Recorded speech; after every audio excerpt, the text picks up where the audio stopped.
रायपुर से इस वक्त की बड़ी खबर आपको बता देते हैं, जहां सरकारें नहीं रोक पाएंगी मिसाबंदियों की पेंशन। अब चाहे किसी भी पार्टी की सरकार बने, लेकिन मिसाबंदियों की पेंशन नहीं रोकी जाएगी।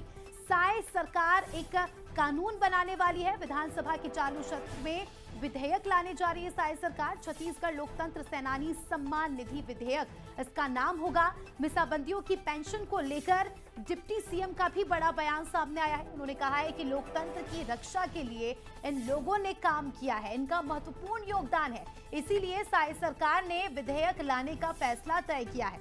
प्रदेश में करीब 300 से ज्यादा मिसाबंदी और उनकी विधवाएं हैं। कांग्रेस सरकार में ये योजनाएं बंद कर दी गई थी, जिसके चलते सम्मान निधि पेंशन नहीं मिलती थी मिसाबंदियों को।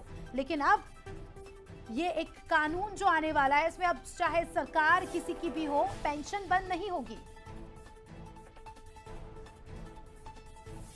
निश्चित रूप से जिस प्रकार से लोकतंत्र की रक्षा के लिए इन्होंने जो त्याग तपस्या किया, इन्होंने जो संघर्ष किया, जो यातनाएं सही, प्रताड़ना सही, और उनके लिए एक थोड़ा सा योगदान सरकार की ओर से उनको संबल मिले, उनका सम्मान बढ़े, उनका हौसला बढ़े, तो ये तो लोकतंत्र के रक्षा में इन्होंने काम किया है।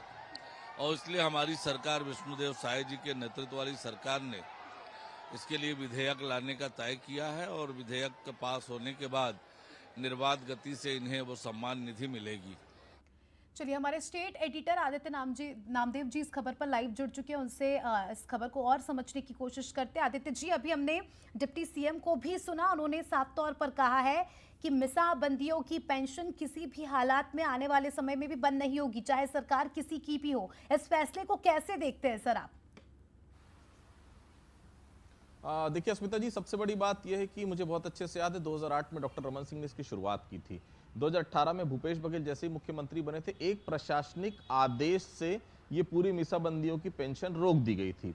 जबकि प्रशासनिक आदेश निकाला गया, उस समय कांग्रेस की सरकार थी।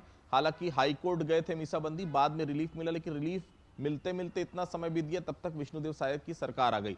अब ये सरकार जो है, भारतीय जनता पार्टी की सरकार, इसको विधेयक के रूप में ला रही, विधानसभा में एक कानून बन जाएगा। अब इस कानून के बनने के बाद अगर दूसरी बार किसी की सरकार आती भी है, जैसे बाई चांस अगर कांग्रेस की सरकार आ गई, तो कांग्रेस की सरकार एक प्रशासनिक स्वीकृति से इसे रद्द नहीं कर सकती। इसे रद्द करने के लिए उनको फिर से विधेयक लाना पड़ेगा, फिर से कानून बनाना पड़ेगा। विधानसभा में बकायदा इस विषय पर बहस होगी, उसके बाद ही वो इसके खिलाफ कानून या इसको बंद करने के लिए कानून दूसरी सरकार बना सकती है। तो ये पॉलिटिकल एजेंडा भी है, और दूसरी बड़ी बात है कि कम से कम लोगों को समझ में आएगा कि आखिर ये क्यों बंद कराना चाहते हैं और भारतीय जनता पार्टी उन्हें क्यों देना चाहती है। ये सब आपको याद होगा, आपातकाल के समय की पूरी घटना है, जिसमें कोई 6 महीने से ज्यादा समय तक जो है वो जेल में रहा। रायपुर और पूरे छत्तीसगढ़ में लगभग 300 मिसाबंदी है जिनको पेंशन मिलती है, उनके नहीं रहने पर उनकी विधवाओं को मिलती है। तो ये मूर्त रूप कानून ले लेगा विधेयक, भारतीय जनता पार्टी की सरकार लेकर आ रही, क्योंकि 54 का मैंडेट है यहां पर बीजेपी के विधायकों का, तो बहुत आराम से कानून बन जाएगा ये। इसको अगर हटाना है कोई भी सरकार को, जो अगर कोई दूसरी सरकार है, तो उनको भी इसी तरह से विधेयक लाना पड़ेगा और विधानसभा में पारित करवाना पड़ेगा। बिल्कुल, शुक्रिया आपका सर जुड़ने के लिए और जानकारी के लिए।